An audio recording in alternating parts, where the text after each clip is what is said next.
গুরু বিনু মুক্তি না হই, এই কথাটার অর্থ এই।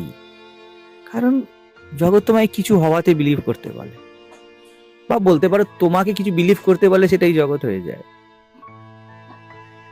তো গুরুর কাছে, মানে দেহধারী গুরু নয় কিন্তু, বারবার আত্মাই গুরু, ভিতর থেকে আসে না।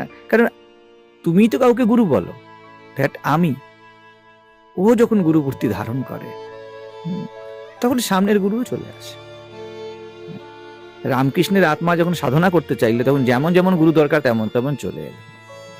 তোমার জীবনে সেটাই হয়, তাই না? তুমি জীবনে জীবনে যা যা চেষ্টা করেছো, দেখো সেগুলো ছিল তোমার সামনে ঘটতে শুরু করেছে, আর যেগুলোকে তুমি ইগনোর করছো সেগুলো ডিলিট হয়ে গেছে।